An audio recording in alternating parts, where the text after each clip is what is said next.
Well, good morning YouTube. Finally got the beast out for a little bit of a ride. More rain coming in today, but there's a bit of a break in the weather. Yeah, so today's 28th December 10:20. There you go, little clock there. This is outstanding. And I thought I'd take the Ultra for its first moto vlog.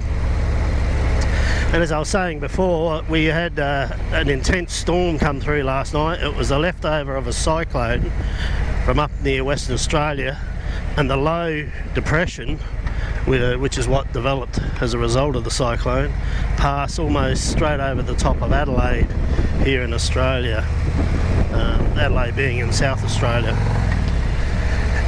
That hit about 1 o'clock last night. 125 km/h winds, trees went down all over the place, although it's not too bad here. But the power's been out since 1 o'clock last night. Our power's not coming back online until they reckon about 4 o'clock this afternoon.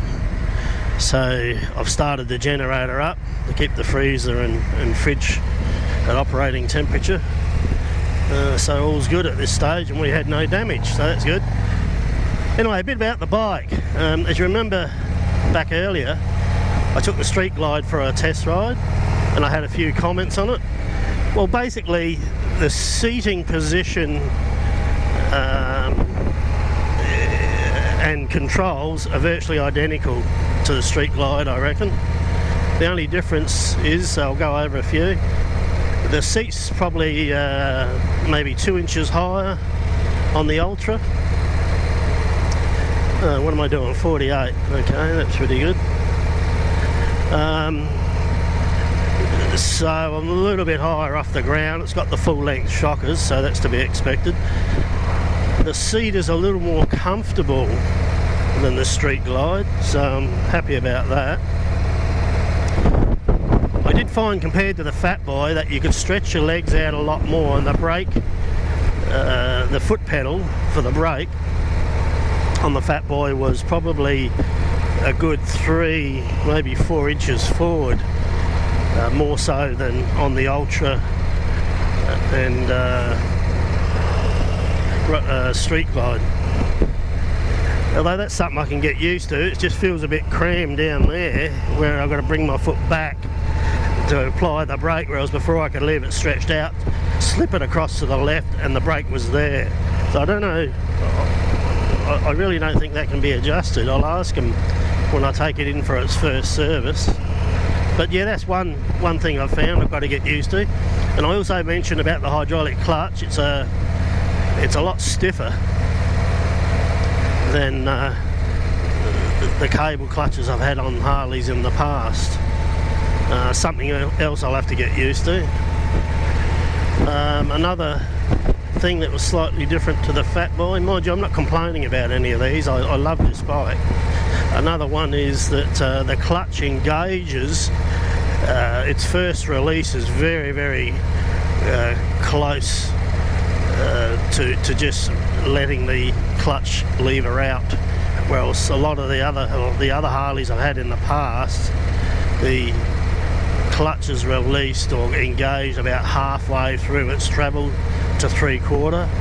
This one engages within the first quarter of the movement, I guess. So that's one thing there, but I'll get used to that. It's just something you need to be aware of, because the bike could easily stall if you don't get that rhythm right. Now, apart from that, on the Street Glide, I mentioned there was a bit of buffeting, a lot of buffeting on the windscreen, and the reason for that is the windscreen on the Street Glide only comes to about probably there. On this one it's perfect. I can just see over the top of the windscreen quite easily by about that much, and I've got the little lever here depressed to prevent wind buffeting, and it really works on this particular model. I don't get any wind buffeting, I don't get any wind in the face. It's really good. So absolutely wrapped in regards to that on this bike. And I don't know if I mentioned a couple of other differences of the compared to the Street Glide. Street Glide has its mirrors over here. The Ultra has the mirrors mounted on the handlebars.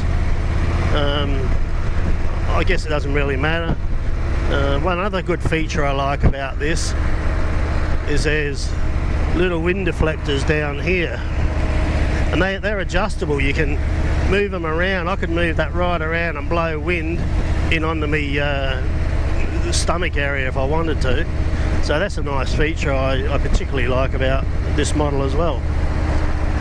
So do I have any regrets a few days later about buying the Ultra? No bloody way. This thing is a beast. It's one of the best bikes I've owned as far as comfort, ride and cornering, and definitely long distance travel that I've ever owned. So really happy with this bike. I think it'll just about see me out. Milwaukee 8 engine, let's hope there's not too many bugs with it. I'll certainly be the first to tell you, as I'm sure other Milwaukee 8 owners will be, if there are any bugs or recalls. But so far, absolutely happy with it. And it's got a ton of torque. So anyway, that's just a quick moto vlog on the Ultra.